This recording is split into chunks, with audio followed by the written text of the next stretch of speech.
amanecieron? Bien, bien.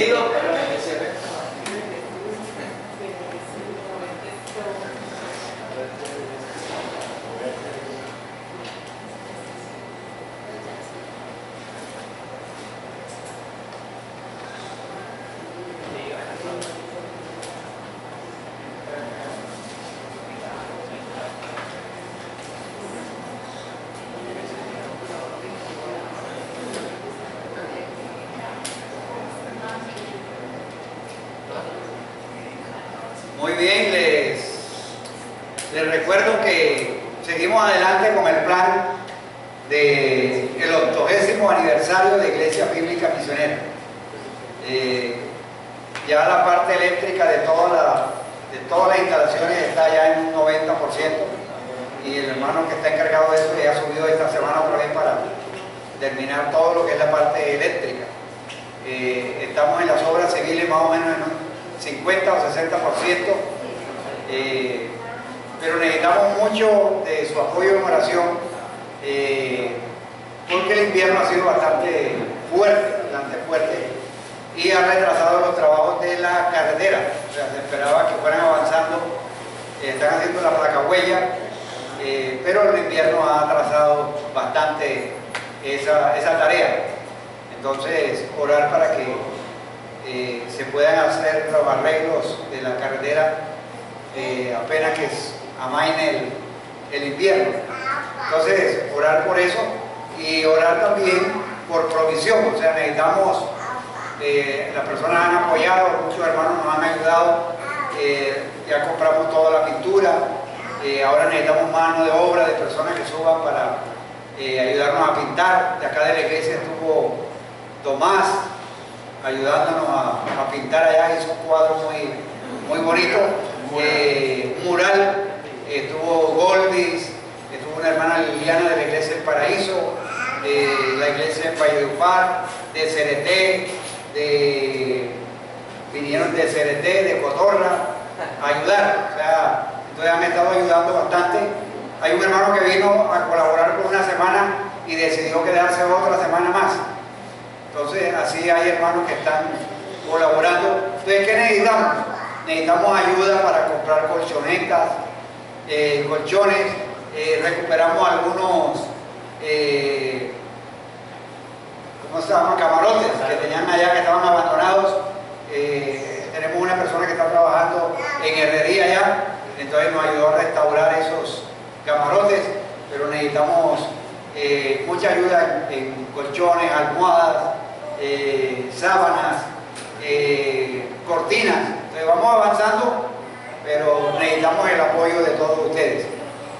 Ya tenemos alrededor de 70 inscritos. Tenemos 70 personas que ya no solamente dijeron voy, sino ya pagaron. Entonces, gracias a Dios por eso. Entonces, les animamos ahí a que sigan orando y apoyando.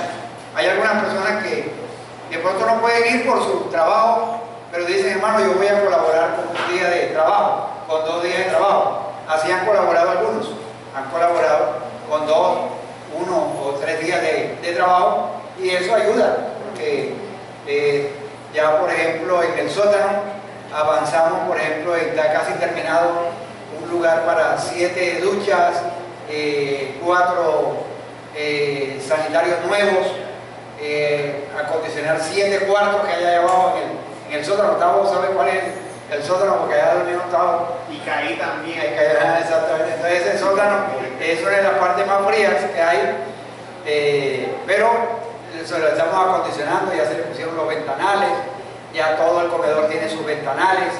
Entonces necesitamos un ebanista ahora para restaurar lo que son los muebles de la cocina y arreglar unas mesas. Entonces hay mucho trabajo que hacer, pero hemos orado para que Dios envíe obreros a su mies, y no solamente para el evangelismo, sino para trabajar allá.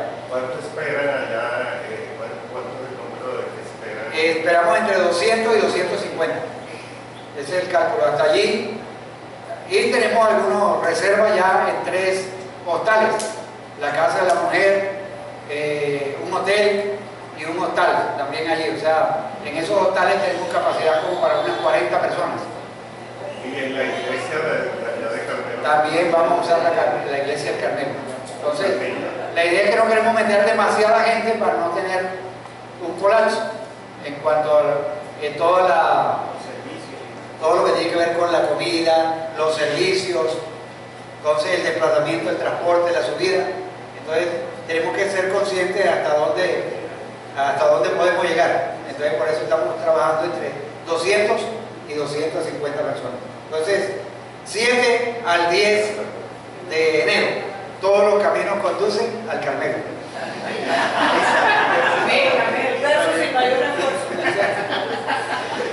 Muy bien, entonces vamos a orar por eso, y vamos a darle gracias a Dios por cada uno de ustedes que están aquí en esta mañana.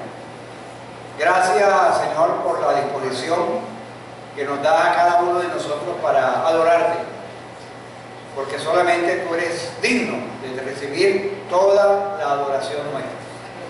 Por eso esta mañana nos postramos delante de ti y nos concentramos en esta mañana en escuchar lo que tú tienes para nosotros. Gracias por cada uno de mis hermanos que han dispuesto de su tiempo, de sus recursos para estar acá, y también gracias por todos los que han colaborado con esta tarea allá en el Carmelo. Gracias porque tú eres el que va delante de nosotros y nos vas a ayudar.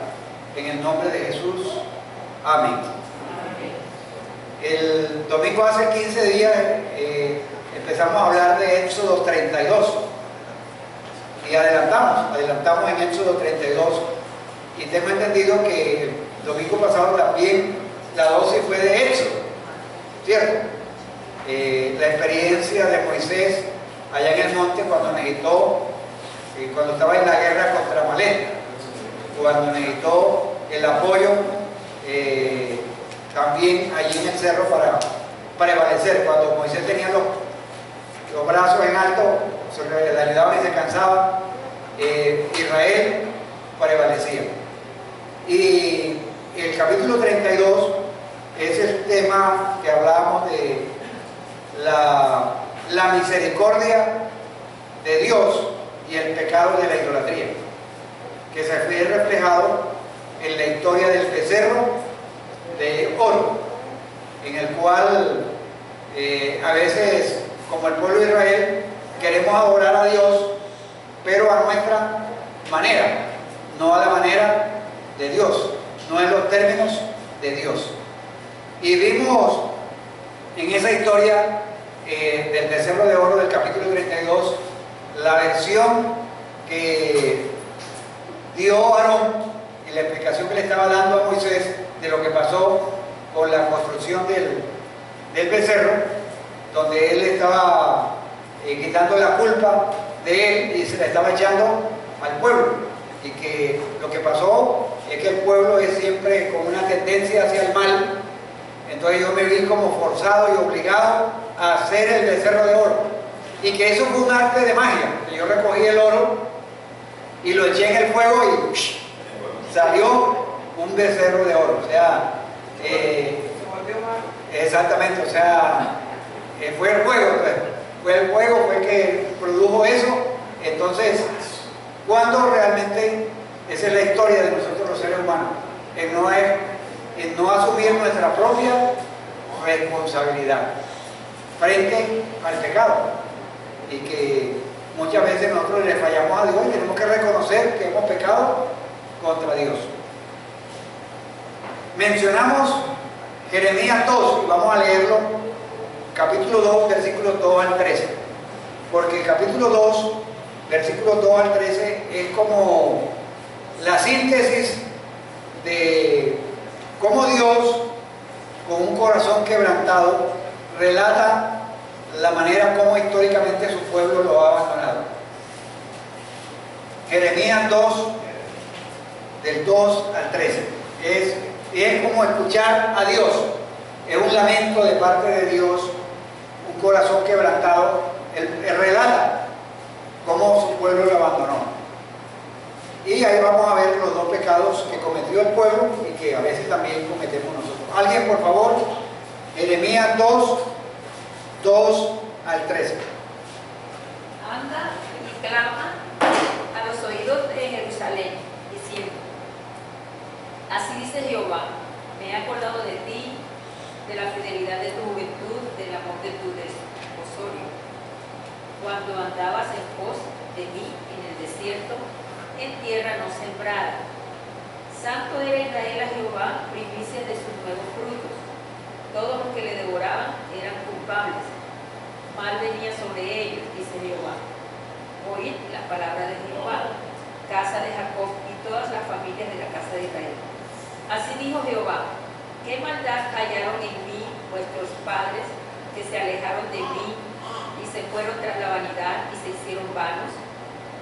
Y no dijeron: ¿dónde está Jehová que nos hizo subir de la tierra de Egipto, que nos condujo por el desierto, por una tierra desierta y despoblada, por tierra seca y de sombra, de muerte, por una tierra por la cual no pasó varón, ni allí habitó hombre? Y os introduje en tierra de abundancia, para que comieseis su fruto y su bien, pero entrasteis y contaminasteis mi tierra, e hicisteis abominable mi heredad. Los sacerdotes no dijeron: ¿dónde está Jehová? Y los que tenían la ley no me conocieron.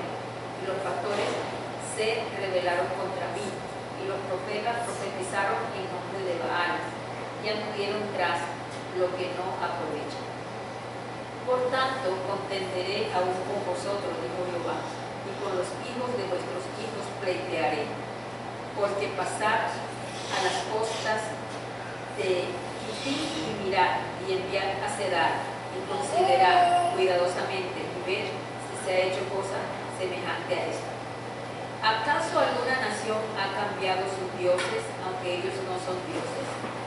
Sin embargo, mi pueblo ha trocado su gloria por lo que no aprovecha. Espantaos, cielos, sobre esto, y horrorizaos, desolaos en gran manera, dijo Jehová, porque dos males ha hecho mi pueblo. Me dejaron a mí fuente de agua viva, y cavaron para sí cisternas rotas que no provienen agua. Gracias. Dos pecados cometió el pueblo de Israel. Uno, lo dejaron a él fuente de agua viva. Y en segundo lugar, construyeron unas cisternas rotas, o sea, unos sustitutos para reemplazar a Dios. Al leer este pasaje, si ustedes lo leen y miran, ven como algo de lo profundo del corazón de Dios. O sea, si yo les he dado tantos bienes a ustedes, yo espero que ustedes sean fieles a mí. O sea, yo los he llevado por el desierto, los he guardado, les he llevado a una tierra productiva. Mejor dicho, he espantado a los enemigos por causa de ustedes. Sin embargo, ustedes me han dejado a mí. O sea, me han traicionado. Y dice Dios, mire, esto no se ve ni en un pueblo pagano. Los pueblos paganos son leales. O sea, son leales a sus dioses, aunque no son dioses. Sin embargo, ustedes me han dejado, me han trocado, han cambiado. Me han cambiado por lo que no aprovechan. Esa es la historia del pueblo de Israel, un alejamiento total. Y es como si Dios con su esposa, la esposa lo abandonara, le fuera infiel. Y de eso se trata la idolatría. La idolatría es adulterio espiritual. Y eso me hizo recordar también un cantante vallenato que le dicen Diomedito, se la pasa por allá por el terminal de transporte. Y este Diomedito, en la época de las elecciones presidenciales, o sea, Diomedito pues, en la mañana estaba cantándole a favor de un candidato, exclusivamente, y en la tarde estaba con otra camiseta, ya con otro, haciéndole campaña a otro. O sea, eso en la política se llama, ¿cómo?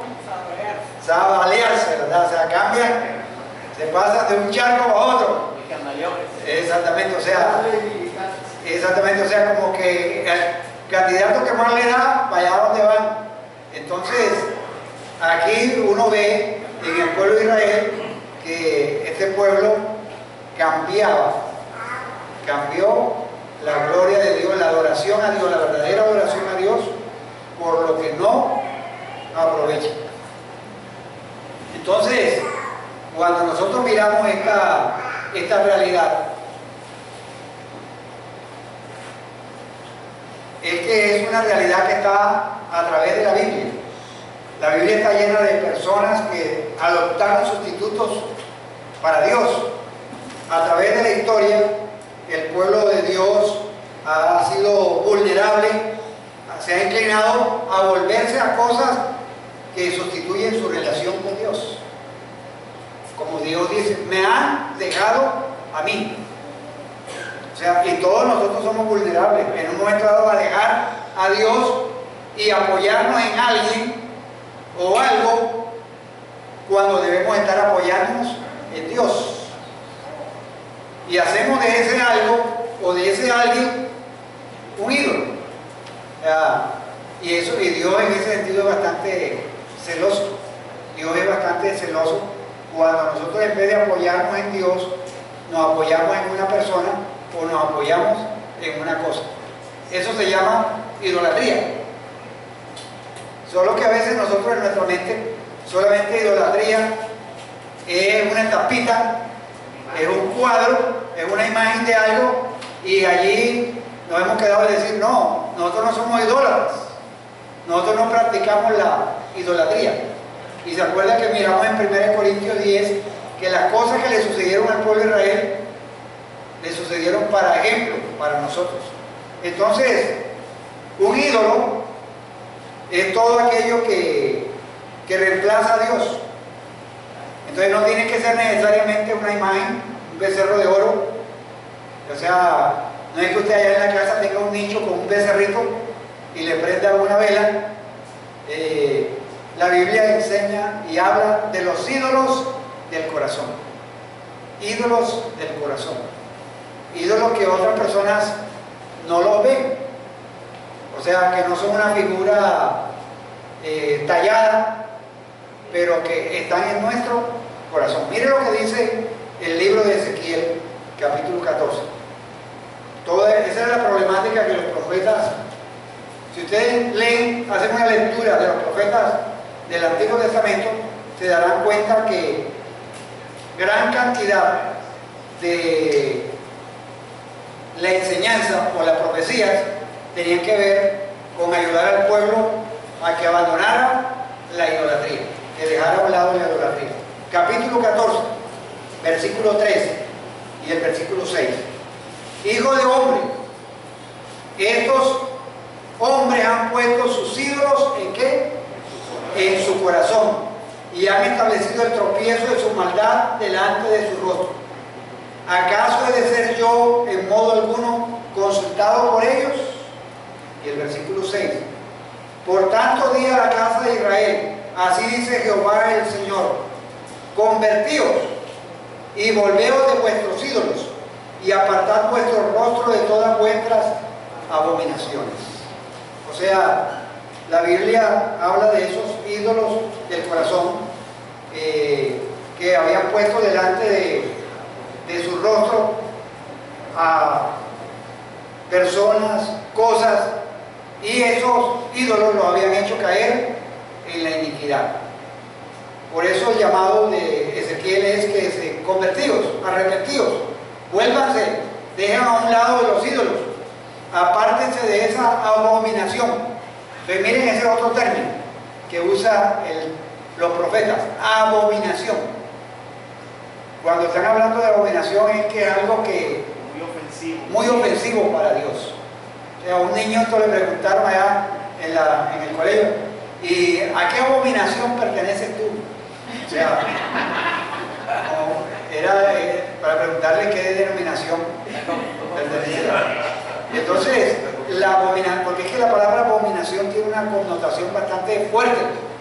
O sea, Cuando Dios dice, es que eso es abominable a mi presencia. O sea, es algo que no lo puedo ver, o sea, algo que rechazo totalmente. Por eso, apartar, la invitación que hacía Ezequiel de Dios, apartar vuestro rostro de todas vuestras abominaciones. Cuando uno adopta ídolos, uno está abandonando a Dios, ya su confianza no está en Dios. Lo que pasa es que hoy en día, y como el tiempo antes también, había la confianza en Dios, pero también la confianza en los ídolos. O sea, como que le prenden una vela a Dios y le prenden una vela al diablo. O sea, confianza en Dios, pero confianza también en los ídolos. Y Dios es un Dios que no comparte su gloria con nadie. Quiere que solamente le demos la gloria y la honra a Él. En el capítulo 14 de Ezequiel, el versículo 5, dice: para tomar a la casa de Israel por el corazón, ya que se han apartado de mí todos ellos, ¿por qué? Por sus ídolos. Por sus ídolos. Se han apartado de mí por sus ídolos. Entonces la pregunta para nosotros pensar, ¿no resulta triste pensar que después de todo lo que Dios hizo, que Dios todo lo que había hecho por el pueblo de Israel, si usted enumera todo lo que Dios hizo por el pueblo de Israel, son innumerables y maravillosas las obras que Dios hizo? Pero es triste pensar que después de todo lo que Dios había hecho por Israel, ahora Dios es el que tiene que luchar para que el corazón de Israel se vuelva a amar a Dios. O sea, es Dios el que toma la iniciativa. No es iniciativa, es como un plan de reconquista de Dios para con su pueblo. Dice la Biblia en el libro de Jeremías: les dio una tierra fructífera, y en vez de sacar provecho de esa tierra, lo que hicieron fue contaminar esa tierra. O sea, tremendo, o sea, todo lo que hicieron, o sea, recibieron de gracia muchas cosas, pero sin embargo pusieron ídolos en su corazón, abandonaron a Dios. Esa es la tristeza de que Dios tiene que luchar a volver a conquistar el amor de ellos. Entonces la pregunta para pensar durante estos minutos: ¿podrá estar sucediendo algo así con nosotros? O sea, después de todo lo que Dios ha hecho por nosotros, puede ser que nosotros también hayamos erigido, levantado ídolos en nuestros corazones. No estoy diciendo que ustedes hayan o que yo he levantado un ídolo en nuestro corazón, pero hay que hacernos la pregunta. La pregunta es: después de todo lo que ha hecho Dios por nosotros, ¿será que nosotros también hemos levantado algunos ídolos en nuestro corazón? Recuerden que los ídolos pueden ser cosas, personas, en las cuales confiamos, y confiamos más que en Dios. Por ejemplo, mencionábamos ahora días, la educación, el capacitarnos, eso no es malo y hay que desear, y hoy en día en nuestra sociedad hay que capacitarse más y más. Pero si nosotros ponemos solamente la confianza en eso y dejamos a un lado a Dios, entonces allá hay un problema. Ya ahí eso se está convirtiendo en un ídolo en el cual estamos poniendo toda nuestra confianza. O sea, eso que estamos haciendo es lo que nos va a resolver todos los problemas de la vida. Y ahí recargo toda mi confianza. ¿Diana? Se manifiesta no solamente que pensamos que eso es lo que nos va a ayudar, sino que vivimos para eso. Toda nuestra vida está enfocada en eso. No hay más tiempo para más nada, sino para eso. Es que ese es el problema de la idolatría. El problema de la idolatría es que toda nuestra vida y toda nuestra energía, toda nuestra fuerza se concentra en ese ídolo que tenemos en el corazón. Entonces lo otro lo justificamos. Es que no tengo tiempo, es que no tengo recursos, es que estoy muy cansado, es que esto y esto y esto, porque toda mi energía y toda mi fuerza está concentrada en ese ídolo que yo tengo. Entonces, es válido pensar que también hayamos levantado ídolos en nuestro corazón. Avancemos y de pronto nos vamos a responder esto volviendo a Éxodo 32, porque la idolatría es adulterio. Y puede sonar así como la palabra adulterio. Ya, pero cuando yo leí el Éxodo 24, que lo volví a leer recientemente, bueno, no lo leí, lo oí, porque yo tengo ahora, leo y oigo. O sea, entonces pongo en la Biblia el audio de Éxodo 24 y en la narración escucho que Dios había entrado en un pacto con Dios. Dios había, es como, todo el capítulo 24 es como un relato de los votos que se hacen en un matrimonio. O sea, esos votos que están allí no son diferentes a los votos nupciales. Es como una declaración de compromiso de un esposo hacia una esposa y viceversa. Lo que hacemos es una ceremonia matrimonial. ¿Se acuerdan que en la parte de una ceremonia matrimonial hay los votos o los compromisos? Que a veces el pastor se los lee y la persona los repite, o a veces cada uno de ellos los prepara. Estos son mis compromisos, estos son mis votos. Y eso no es algo simplemente ceremonial, sino es que es algo a lo cual se está comprometiendo para el resto de la vida. ¿Ya? Entonces uno se compromete y para eso entonces esos votos matrimoniales vienen y se sellan con un anillo como recordatorio de que hicimos esos votos. Entonces Moisés en el capítulo 24 de Éxodo dice que le refirió todas las cosas y el pueblo respondió cuando Moisés les narró todo lo que Dios ha hecho por ellos y lo que Dios espera de ellos. El pueblo dijo a Moisés, ¿qué dijo? ¿Alguien lo puede leer? Éxodo 24:3. 34, amén. 34:3. Sí, Señor. Bueno, listo.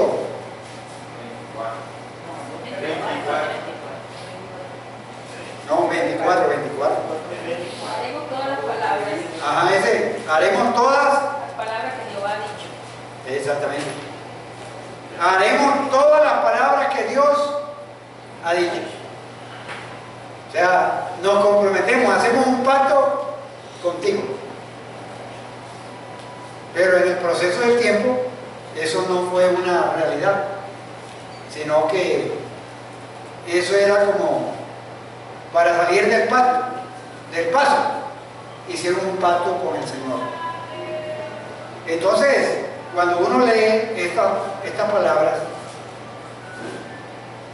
y uno va al capítulo 32, uno podría como imaginarse que el esposo ha encontrado a su esposa en la cama con otro hombre durante la luna de miel. Lo pongo así como más grave todavía. O sea, Dios ve a su pueblo, a su esposa que es Israel, que lo ha abandonado, lo ha cambiado su amor hacia él y ha puesto su amor en los ídolos. Es como una esposa o un esposo que es encontrado en el mismo acto del adulterio. Ahora, nuestra idolatría no es diferente. Cuando usted y yo nos convertimos, entramos en una relación de pacto con el Señor. Cuando nosotros creímos en el Señor, parte de nuestra oración es: yo te recibo, Señor, como mi Señor y Salvador. Y en el proceso del bautismo también, por ejemplo, uno hace una declaración de: Señor, tú me rescataste de mi mala manera de vivir y ahora yo renuncio al mundo, a Satanás y te sigo. Son compromisos que está haciendo uno con el Señor y hace uno declaraciones audibles de su compromiso con el Señor.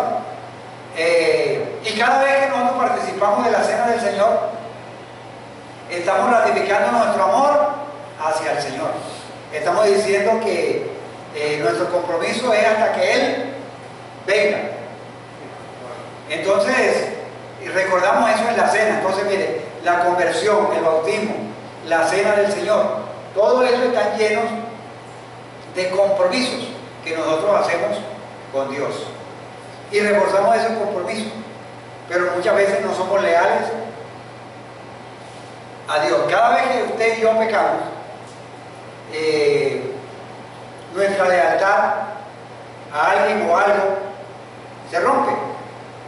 ¿Y sabe cómo lo llama Santiago? Santiago es uno de los autores del Nuevo Testamento bastante duros, porque llama a los cristianos que adúlteros, almas adúlteras.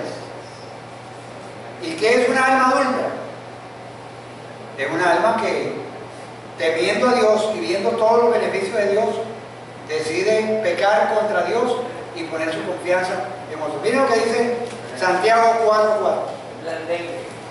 Exactamente, Santiago 4:4 que dice. ¿Alguien lo quiere leer? 4:4.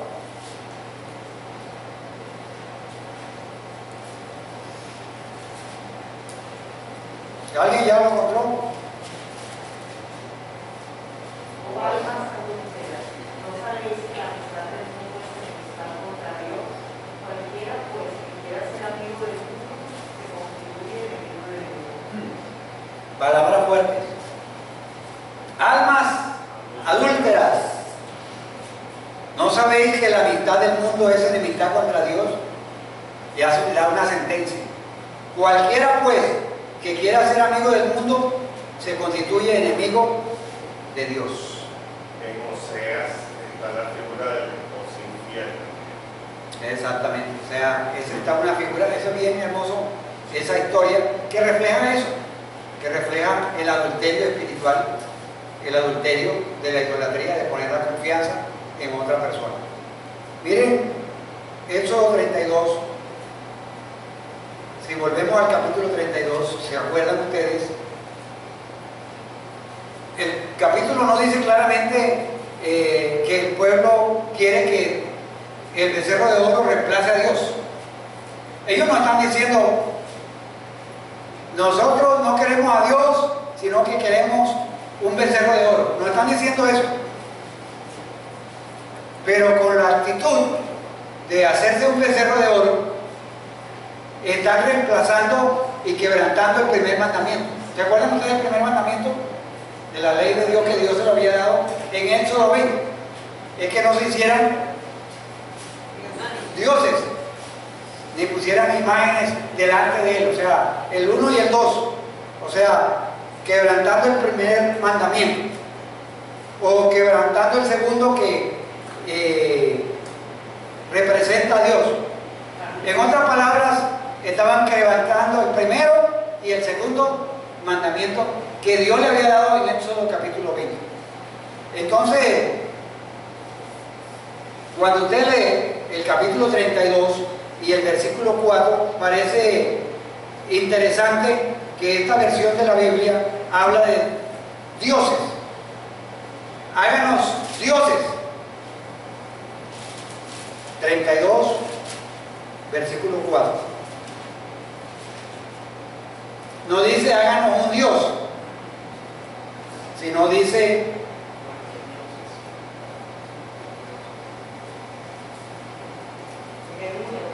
en el 1, perdón. Viendo el pueblo de Dios que tardaba el nombre, se acercaron entonces a Aarón y le dijeron, levántate, haznos dioses. Haznos dioses que vayan delante de nosotros. O sea, es como, en otras palabras, es como sugiriendo que el becerro es como un socio del Señor. O sea, necesitamos aparte de Dios otros dioses, un ayudante, o sea, un ayudante que esté con nosotros, que vaya delante de nosotros. Oye, no hay algo más ofensivo para Dios. Con la idolatría le estamos diciendo a Dios, Dios, tú no eres digno de mi total confianza. Yo necesito otra cosa en la cual confiar para poder seguir adelante. Es como un socio. O sea, ellos le están proponiendo a Dios reemplazo. Tiene que hacernos dioses. O sea, y que Aarón tiene que ceder para construir un becerro que represente a ese Dios.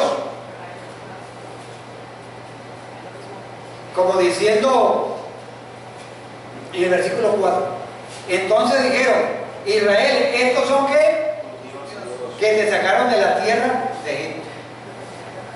O sea, mira, estos son los dioses, ahí está de pronto Dios, Jehová incluido, pero aquí está tu socio, el becerro de oro que te sacó de la tierra de Egipto.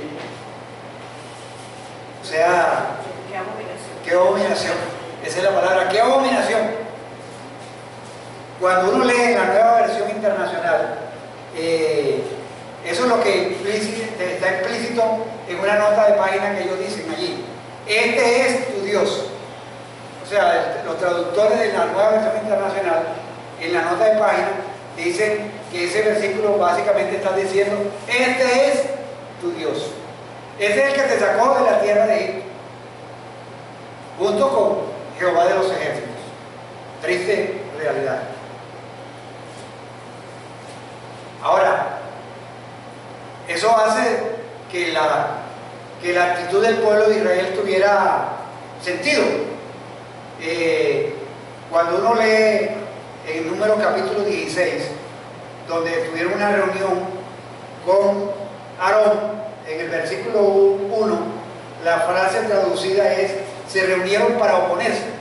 O sea, parece ser que en el contexto, cuando Moisés está allá en el Sinaí, el pueblo se reúne, los líderes, los principales se reúnen con Moisés para oponerse, porque Moisés no sabe qué le ha pasado, se quedó por allá. Entonces Aarón, para no entrar en conflicto con ellos, cede, y esa es una forma de escape de Aarón. Ellos dicen, si yo entro a confrontar a esta gente y a decirle que hay que cumplir lo que Dios ha dicho, esta gente me va a apedrear, esta gente me va a matar. Entonces cede y les hace ese altar. Entonces, bueno, la solución aquí es el oro que tienen todas las mujeres allá que ustedes la recogieron allá en Egipto, tráiganlo, lo echamos en el fuego y lo fundimos. Tomás me hizo una observación. En estos días él trabaja en la pintura y la escultura. Y ese cuento que echó Aarón, de que nada más lo echó en el fuego y salió, ese cuento le falta mucho.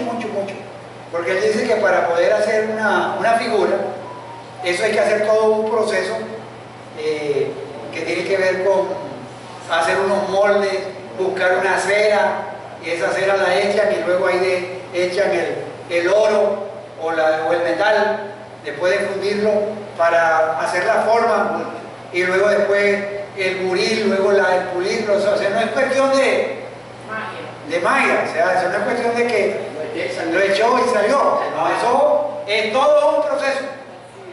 Entonces, a veces uno, cuando quiere echar un cuento y acomodar el cuento, a veces suelta el cuento así como si fuese algo instantáneo. Pero Aarón tuvo tiempo de poder pensar y reflexionar que lo que estaba haciendo era contrario a la voluntad de Dios, que estaba mal hecho, que era una abominación. Lástima que no salió por ahí una comadre que dijera, Aarón, a ese cuento le faltó un pedazo. Así es, o sea, le faltó un buen pedazo a esa historia. Entonces, lo triste es que Aarón usa el nombre de Dios que Dios le había revelado a Moisés en el capítulo 13, allá en la zarza ardiente. O sea, y eso es lo que hoy en día se conoce como el sincretismo. ¿Qué es el sincretismo? Es una mezcla de religión pagana con adoración al Señor. Para decirlo de otra manera, para que no suene tan feo que yo estoy quebrantando el primero y segundo mandamiento, es decirles que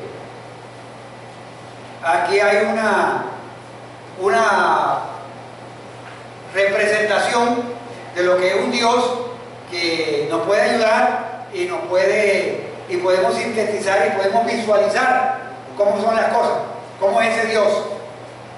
Pero realmente estaban quebrantando el primero y el segundo mandamiento.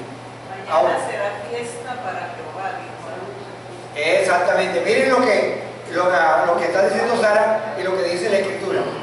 Que al día siguiente el pueblo ofrece su holocausto como buenos adoradores. Capítulo 32, versículo 6. Al día siguiente madrugaron y ofrecieron holocaustos y presentaron ofrendas de paz, y se sentó el pueblo a comer y a beber, y se levantó a regocijarse.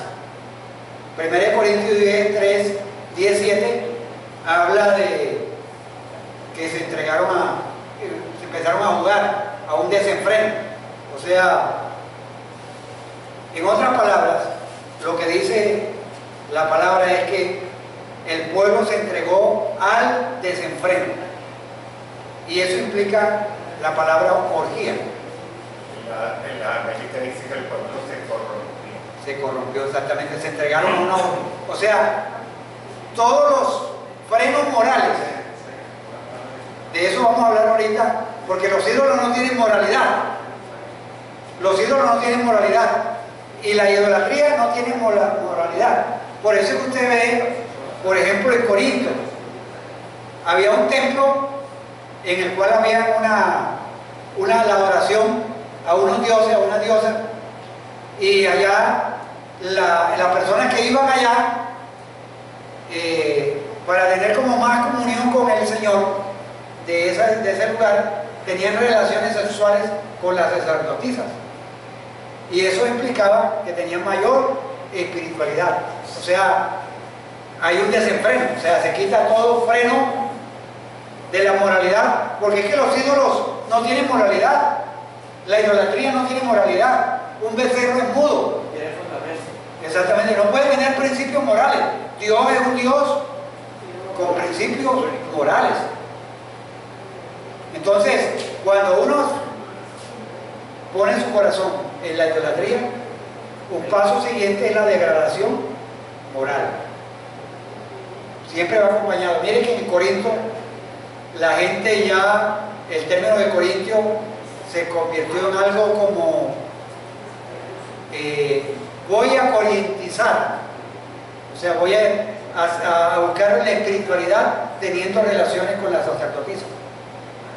O sea, entonces una adoración mezclada y justificando el pecado y justificando el desenfreno.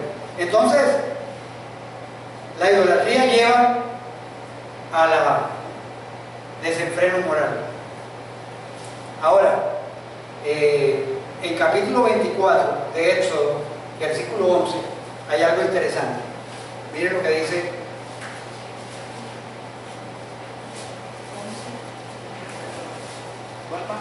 24:11.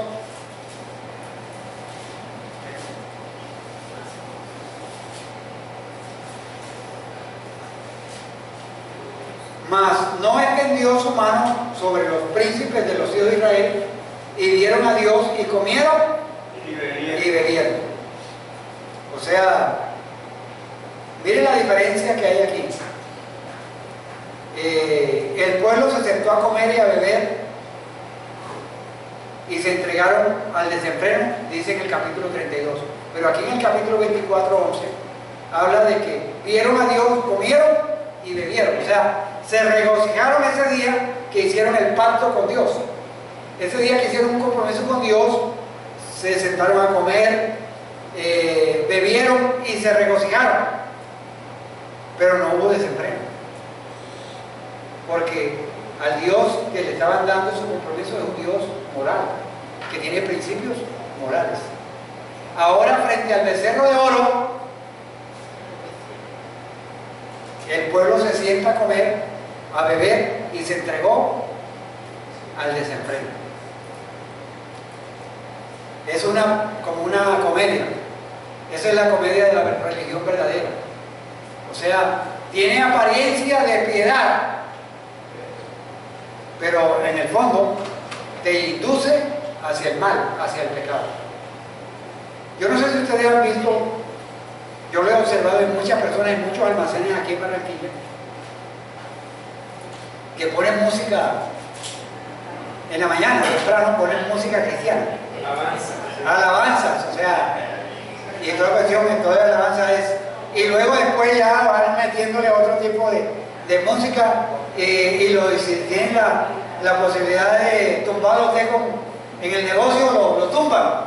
O sea, pero la música y la alabanza es como una preparación, es como un ambiente, y la gente tiene a veces hasta versículos en los almacenes, pero por ejemplo un vendedor una vez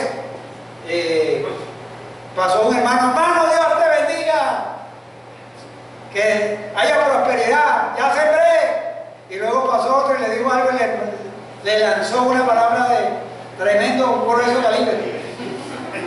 O sea, eso es, o sea, hay una apariencia de religiosidad, y a veces personas le dicen a uno, hola, siervo. O sea, usan vocabulario cristiano, pero en la vivencia no tienen una vida cristiana. Entonces, ellos ven a Dios, en el capítulo 32, a Dios en la imagen de un becerro. Ellos comen y beben, y supuestamente en su presencia, pero esta vez seguido de una orgía. Es como diciéndole, esto lo hacemos en honor del Señor. Luego, yo me preguntaba, y bueno, ¿y por qué un becerro de oro? No fue un acto de magia, no fue algo arbitrario, no se refiere necesariamente a una vaca, a un ternero. En el Salmo 106 se describe como un toro, y en el pueblo egipcio y en muchas naciones de esa época, el toro es símbolo de fuerza y fertilidad. Es como un búfalo, o sea, símbolo de fuerza y fertilidad en las naciones vecinas. Por eso era común adorar a Apis en la cultura egipcia, porque ese era un símbolo de fuerza y de fertilidad. Entonces, ¿qué está haciendo el pueblo de Israel? Está usando las imágenes de las culturas que están alrededor para reinventar a Dios. O sea, como que Dios se fue con Moisés y se quedó, no sabemos qué le ha pasado a este, se quedó allá. Entonces hay que reinventar a Dios, hay que hacer que Dios sea como más visible. Oye, más visible, o sea, la columna de fuego, o sea, el maná, las codornices, o sea, al abrir el mar en dos, el destruir, más visible, o sea, y esa es la tendencia de como querer que Dios sea visualizado en una imagen. La creación misma. La creación misma, o sea, lo que dice Romanos capítulo 1. Entonces, el pueblo está feliz de adorar a Dios, pero quieren adorar a Dios en sus propios términos. ¿Qué iba a decir algo?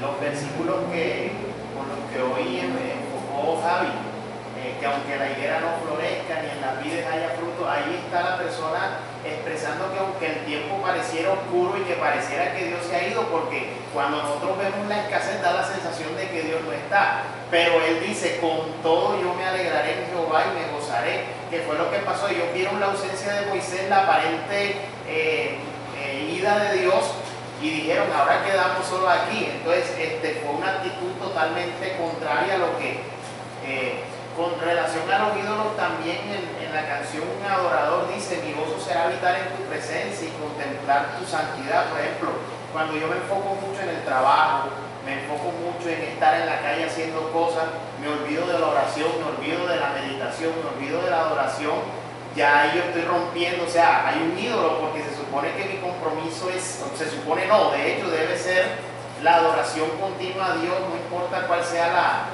hay un sustituto. Exactamente, es que miren, el adorar a Dios no es simplemente adorarlo en un momento dado, en unos cantos. Recuerden que Dios es un Dios moral. Entonces, no es simplemente poner unas canciones o cantar unas canciones, pero luego vivir como yo quiera.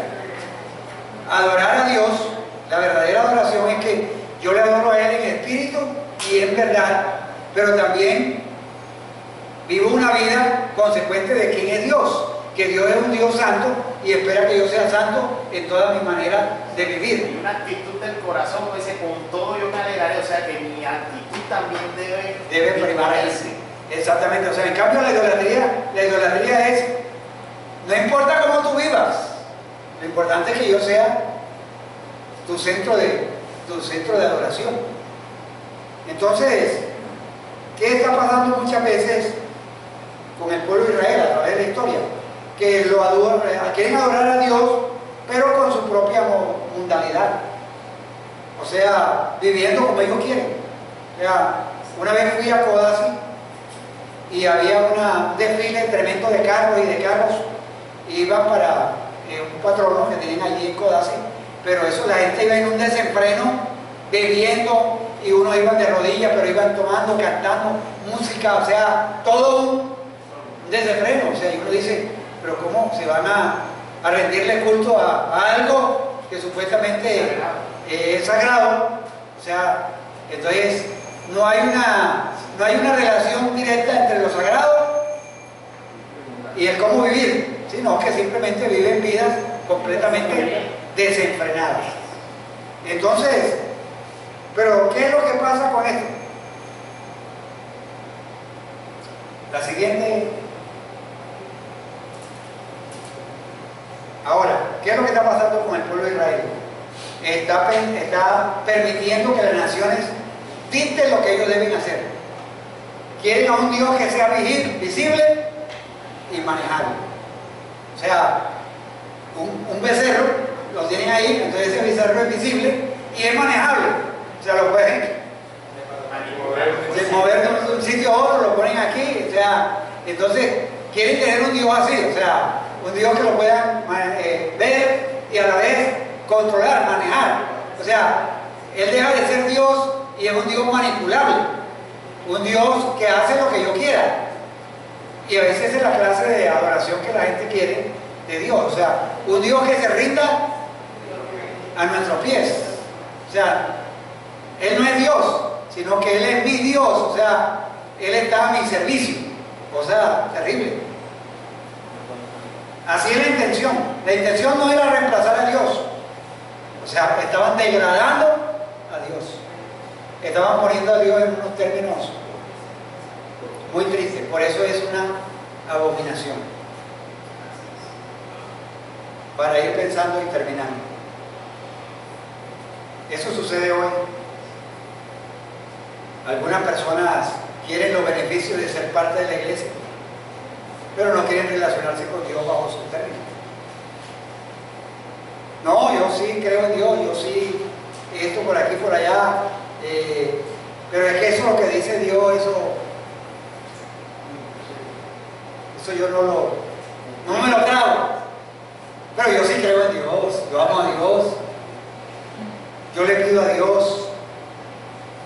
Entonces es bajo sus propios términos. O quieren las bendiciones de Dios sin dejar atrás los placeres de la vida. Me dijo un muchacho, pastor, lo que pasa es que yo sé de lo que la Biblia dice, eso es verdad, y eso es, pero es que los placeres de la vida.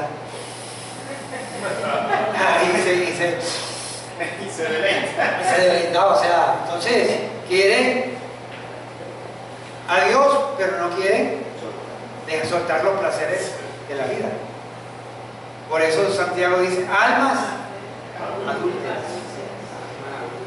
Quieren el perdón de Dios, pero no quieren obedecer su voluntad. Cuando están apurados, busquen a Dios.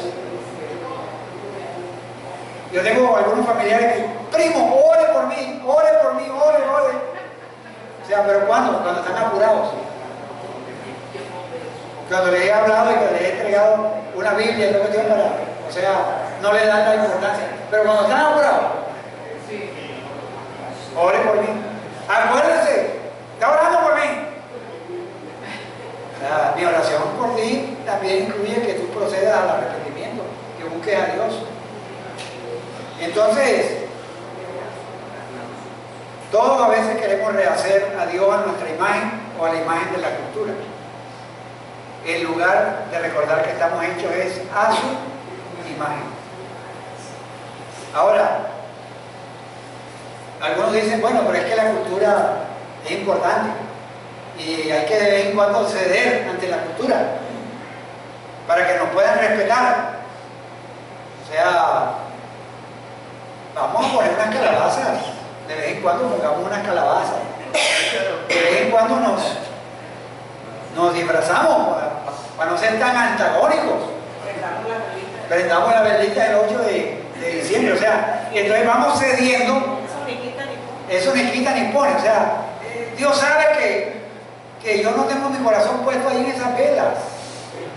O sea, entonces, pero vamos cediendo y el mundo, por ser mundo, no nos va a respetar, pero sí va a tener en cuenta cuando nosotros somos diferentes a la cultura que nos rodea. O sea, porque ellos van a pensar, o sea, este no tiene nada útil que decir. Este se sabalea. Se deja influenciar por nosotros. O sea, repetimos lo que dice el mundo. Entonces no ofrecemos una alternativa. Ahora, el mundo tiene suficientes templos. El mundo tiene suficientes templos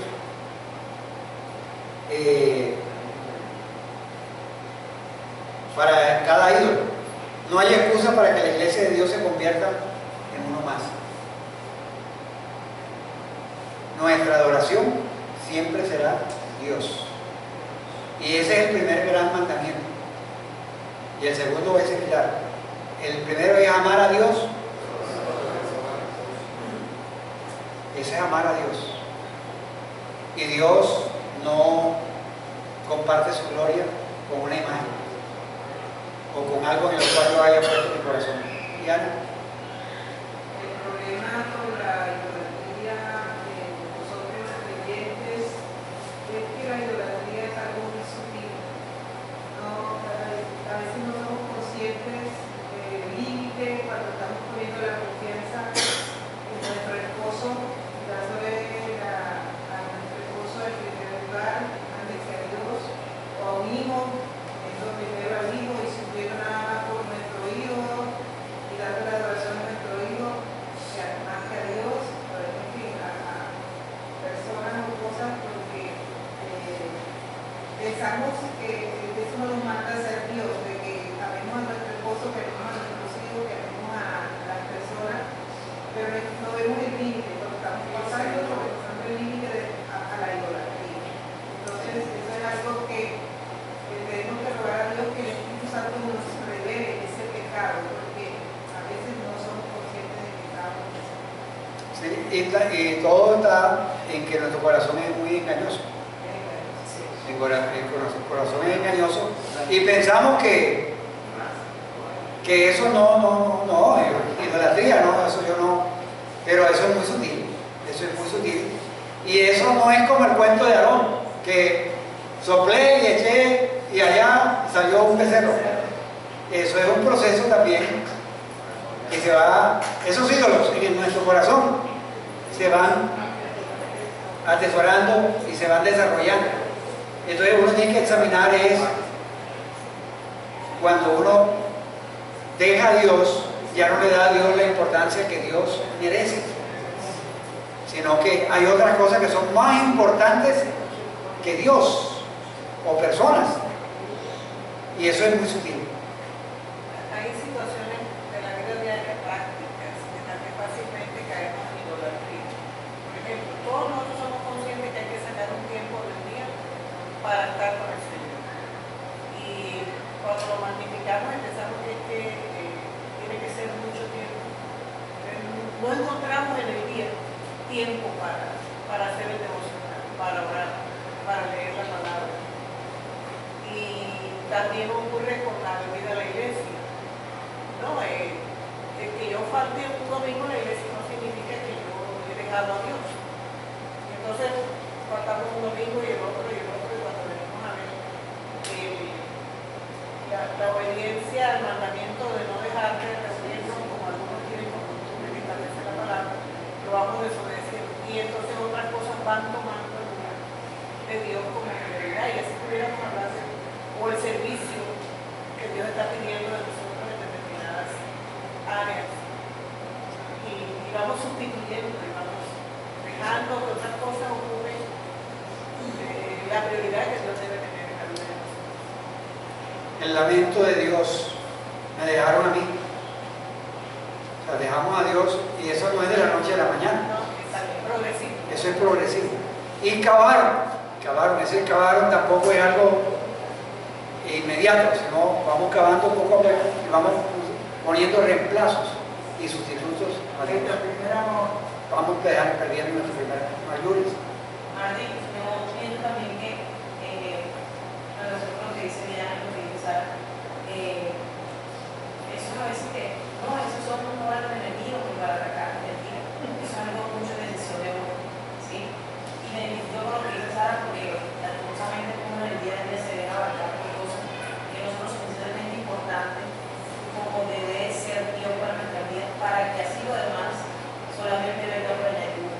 Entonces eso es algo más que actitud de decisión, que uno por no querer no lo hace. Y también la palabra sutil ahí, pues, sería algo como que de engañarnos a nosotros mismos, ¿sí? Porque realmente, insisto, es algo de decisión. Uno no quiere y no quiere. Que Dios nos ayude Así es. a amar a Dios sobre todas las cosas. No dejar que la cultura nos dicte a nosotros cómo es Dios. O sea, es común que la persona piense que pueden decidir cómo es Dios. O sea, para algunos Dios es amor. Amor, amor, todo el tiempo es amor. Y es verdad, pero ese es un aspecto de Dios. Es un atributo de Dios. Dios también es santo, es fuego consumidor. Pero tenemos una imagen simplemente de que Dios es amor. Entonces Dios, porque es amor, tolera todo lo que yo pueda hacer. Esa es una distorsión de la esencia de Dios. Queremos que Dios sea misericordioso, pero que no sea juez. Ya apelamos siempre a la misericordia de Dios, pero también Dios es juez. Queremos que Dios nos provea, pero no ofrendamos y no diezmamos. Exactamente, o sea, eso está bien, buen punto. O sea, queremos que Dios nos supla todas nuestras necesidades, pero nosotros no le damos a Dios lo que le pertenece a Él, le devolvemos. Más bien la palabra es devolverle a Dios lo que le pertenece a Él, porque Él nos da el 90, nosotros simplemente le devolvemos un 10 o más. Entonces, cuidado con crear un Dios según nuestra propia imaginación. Y eso no es muy diferente de adorar un Dios de oro. Tal vez ustedes no tengan un ídolo mental, pero a veces nuestra oración, me gustaría pensar que Dios es, no creo que Dios sea. O sea, entonces estamos poniendo ya a Dios en nuestros propios términos. Reinventamos a Dios. Entonces, quiero terminar diciendo que en la palabra de Calvino, Dios dice es una abominación. Calvino dice monstruosa locura, mezclada con estupidez. El poner la cosa, poner nuestro corazón en lo que no es Dios. Dios merece toda nuestra adoración. Dios no va a dejar de ser quien es para convertirse en el Dios que tú quieres. Él es Dios. No caigamos en el sincretismo, porque el sincretismo es reinventar a Dios, adaptar a Dios a las circunstancias alrededor. El Señor dice, yo soy el que soy. Y Dios es un Dios viviente, omnipresente y omnisciente. Él lo sabe todo. Él está al control y no comparte su gloria con nadie. ¿Saben qué pasó en Éxodo 32? La ira de Dios se encendió contra el pueblo y murió un poco de gente por poner su confianza en el becerro de oro. Me dio tomar el agua. Sí, sí, y además de eso molió el animal ese, el becerro de oro, y se lo dio a beber. Lo purgó. Adulterio, eso se llama adulterio espiritual. Le dio a beber de su propia medicina, donde habían puesto su confianza. Que Dios nos ayude a adorar a Dios en espíritu y en verdad. Él es digno. Él merece toda nuestra adoración. En Él debe estar toda nuestra confianza. Martín, yo tengo una pregunta. En el Antiguo Testamento se ven estas resoluciones drásticas de Dios, en las que un día murió un poco de gente y había unas catástrofes terribles. La pregunta, ¿Dios ha cambiado? No ha cambiado. No ha cambiado, solo que ahora la gracia de Dios, lo que hizo Jesucristo en la cruz del Calvario es que diría yo, ha minimizado en las personas ese accionar, pero Dios sigue siendo el mismo. O sea, uno se pregunta, muchos desastres naturales que pasan. Exacto. O sea, es la ira de Dios. Es la ira de Dios. O sea, ¿usted cree que Dios está contento y satisfecho con el maltrato y la violación a los niños? O sea, la destrucción de la naturaleza, el aborto. O sea, Dios debe estar muy indignado, porque la gente todas estas cosas las ha tratado de justificar. Ha tratado de justificarla. Pero a los ojos puede tener justificación ante los gobiernos, pero ante Dios. Por eso los juicios de Dios llegan muchas veces. Con relación a eso también pareciera, yo veo la gracia también como un acto de paciencia de Dios, cuando Jesús le dice, vete y no peques más, no sea que te venga te sobrevenga un mal peor. O sea que te está mostrando evidentemente como un poco más de paciencia y como que dándole al ser humano la posibilidad de que recapacite. Entonces se ve como...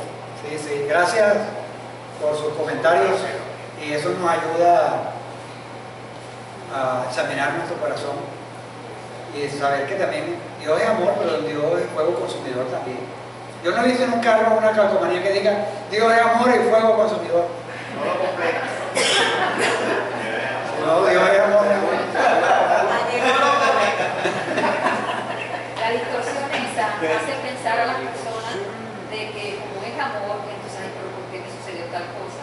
Cuando sucede algo, lo cuestionamos. Vamos a orar. Señor, gracias por tu palabra. Gracias, Señor, porque tú eres un Dios santo, un Dios grande, un Dios que nos ha amado con amor eterno y ha prolongado sobre cada uno de nosotros tu misericordia. Tú has dicho en tu palabra que tú fuiste el que sacaste al pueblo de Israel de casa de servidumbre. Y tú le dijiste al pueblo de Israel, no tendrás dioses ajenos delante de mí. No te harás imagen ni ninguna semejanza de lo que está arriba en el cielo, ni abajo en la tierra, ni en las aguas debajo de la tierra. No te inclinarás a ellas, ni las honrarás, porque yo soy Jehová tu Dios, fuerte, celoso, que visito la maldad de los padres sobre los hijos hasta la tercera y la cuarta generación de los que me aborrecen. Y hago misericordia a millares, a los que me aman y guardan mis mandamientos. Señor, tú has hablado a través de tu palabra. Tú eres Dios. Tú eres misericordioso, amoroso. pero tú aborreces el adulterio cuando ponemos nuestra confianza y nuestra adoración en algo o alguien que no es Dios. Tú eres celoso y también visitas la maldad de cada uno de nosotros.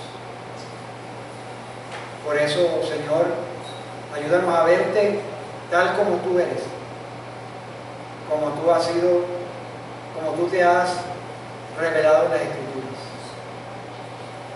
Gracias también, Señor, porque independientemente de las circunstancias, en abundancia o en escasez, debemos adorarte en espíritu y en verdad, porque tú eres digno de toda nuestra alabanza. Que nuestra vida entera esté consagrada a ti, oh Señor. Guárdanos en esta semana, guárdanos en estos días y ayúdanos a ser diferentes. Que la gente que está a nuestro alrededor puedan ver realmente que nosotros tememos a un Dios santo, un Dios misericordioso, amoroso, celoso, pero que también un Dios que es fuego consumidor. Ayúdanos, Señor, a poder orientar a otros a tener un encuentro con el Dios vivo y verdadero. Y líbranos a nosotros del sincretismo, de mezclar o reducirte a ti a cosas o a personas. Tú eres Dios grande y tú nos has pedido, Señor, nos demandas que te amemos a ti con toda nuestra fuerza, con todo nuestro corazón, con toda nuestra voluntad, porque en eso se basa la ley y todas las cosas. Muchas gracias en el nombre de Jesús. Amén. Que Dios nos bendiga y nos ayude.